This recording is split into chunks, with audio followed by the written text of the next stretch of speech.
বাণিজ্য মেলায় গিয়ে প্রথমেই ভেবেছিলাম যে বাণিজ্য মেলায় গিয়ে ইন্ডিয়ার কোনো স্টল পাবো না, কারণ যে অবস্থা ইন্ডিয়ার সাথে। বাট এখন দেখলাম যে বাংলাদেশি স্টলের থেকে ইন্ডিয়ার স্টল কিন্তু অনেক বেশি, আর বাংলাদেশি কাপড়ের থেকে ইন্ডিয়ার কাপড়গুলোই কিন্তু খুব বেশি তারা বিক্রি করতেছিল, এবং কার্পেটগুলোও কিন্তু দেখতেও অনেক সুন্দর ছিল।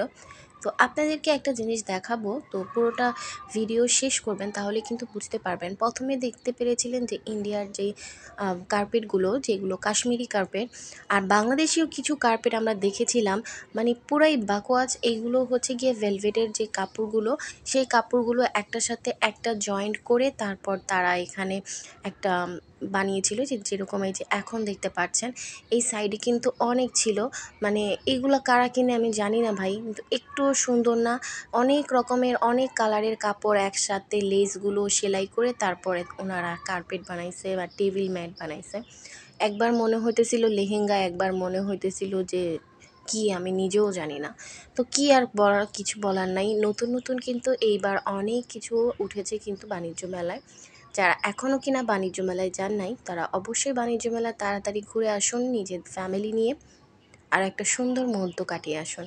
তো এইখানে কিন্তু অনেক স্টল ছিল আমাদের দেশের যে নামি দামি স্টলগুলো, সেগুলো কিন্তু এখানেও ছিল। যেমন খাবারের দোকান, বাচ্চাদের জন্য, তারপরে হচ্ছে গিয়া আপনার ড্রেসের, যা কিনতে চান এভরিথিং আপনারা পেয়ে যাবেন এই বাণিজ্য মেলায়। আর এখানে কিন্তু কিছু কিছু দোকানে অনেক ডিসকাউন্ট ছিল, আবার কিছু দোকানে কিন্তু ফিক্সড প্রাইস ছিল। তো ডিসকাউন্ট যেখানে সেখানেই আমরা দৌড়াদৌড়ি করি, কারণ ফিক্সড প্রাইস সেখানে আমার কাছে মনে হচ্ছিল যে দামাদামি করার কোনো চান্স নাই, আর যেটা বলবে সেটাই। আর এখানে কিন্তু আমরা অনেক খাবারের দোকান, অনেক কিছু পেয়ে গেছি। কোনটা থুয়ে কোনটা নিব বা কি খাবো, আমার পুরো কনফিউশন হয়ে গেছে। যাই দেখি তাই পছন্দ হয়। বাট কিছু কিছু জিনিস যেগুলো দেখে হাস্যকর ছিল। তো এই টেবিল মেটটা কিন্তু অনেক সুন্দর ছিল, এটা কারচুপি করা ছিল। বাট এটা চিন্তা করতেছিলাম যে এটা সাজাবে কোথায়, আর এটার উপরে রাখবে এটা কি। আর এইগুলোর যে দাম চাচ্ছিল ওনারা, বলার বাহিরে। যাই হোক, এরপরে কিন্তু আরও কিছু বাংলাদেশি কালেকশন দেখতেছিলাম। এইগুলো নাকি কার্পেট, টেবিল ম্যাট, আমার কাছে মনে হইতেছিল যে ভেলভেট কাপড়ের উপরে লেস লাগানো। তো এইখানে ঘর সাজানো ছোটোখাটো কিছু শোপিস ছিল, যেগুলোর দাম কিন্তু ছিল আপনার 100 টাকা থেকে শুরু করে। আর এখানে কিন্তু আপনারা ঘর সাজানোর জন্য কিন্তু অনেক কিছু পেয়ে যাবেন, আর খুবই সুন্দর সুন্দর জিনিসপত্র ছিল। কিন্তু এইখানে ভিডিও করা নিষেধ ছিল, যার জন্য আমি ভিডিও ভালো মতন করতে পারি নাই। তো যাই হোক, এরপরে চলে আসছি শালের দোকানে। এইখানেও কিন্তু অনেক কাশ্মীরি শাল ছিল, বাংলাদেশি কিছু শাল ছিল, কিন্তু আমার কাছে তেমন একটা ভালো লাগে নাই। কিন্তু মাটির জিনিস বরাবর সবসময় ভালো লাগে, আর মাটির জিনিসগুলো দেখলেই কেমন জানি মনটা ভালো হয়ে যায়। আর এখানে বাঁশের অনেক কিছু ছিল, বাঁশ দিয়ে তৈরি করে কিন্তু ঘর সাজানোর জন্য অনেক শোপিস ছিল। আর এইখানে যেই ট্রেগুলো ছিল, এইগুলোরও অনেক দাম ছিল। মানে মোটামুটি আমার মনে হলো যে অন্য সব দোকান থেকে এই দোকানের জিনিসগুলো অনেক দাম ছিল। আর এই কুশন কভারগুলো এবং ডাইনিং টেবিলের যে কভারগুলো ছিল খুবই সুন্দর ছিল, আর এই কুশন কভারটা কিন্তু আমার অনেক পছন্দ হয়েছিল। বাট এইটার দাম চেয়েছিল ওনারা 800 টাকা।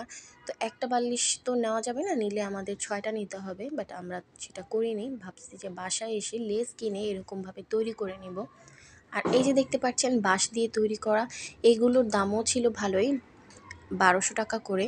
আর এর মধ্যে যদি গাছ সহকারে নেন তাহলে কিন্তু এগুলোর দাম আরও বেড়ে যাবে। আর এগুলো কিন্তু বাঁশের তৈরি ছিল, খুবই সুন্দর ছিল, সিম্পলের মধ্যে। এগুলো কিন্তু হাতে তৈরি করা ছিল। আর এইখানে কিন্তু আমাদের বাংলাদেশি অনেক প্রোডাক্ট পেয়ে যাবেন, আর জিনিসগুলো খুবই সুন্দর ছিল। আর এইগুলো বেশিরভাগই কিন্তু হাতে তৈরি করা। তো এইখানে কিছু কাপড় ছিল যেগুলো কিন্তু হাতে তৈরি করা। তো অনেক কিছুই ছিল মোটামুটি। এইবার বাণিজ্য মেলা কিন্তু আগের থেকে অনেকটাই সুন্দর হয়েছে। তো আপনারা যারা যারা এখনও বাণিজ্য মেলায় যান নাই, তারা কিন্তু অবশ্যই বাণিজ্য মেলায় যাবেন। এখানে কিন্তু অনেক দোকান কিন্তু এখনও খুলে নাই, আর অনেক দোকানের এখনও কাজ চলতেছিল। তো দেখতে পাচ্ছেন এখানে কিন্তু আপনি সবই পেয়ে যাবেন আপনাদের ঘরে।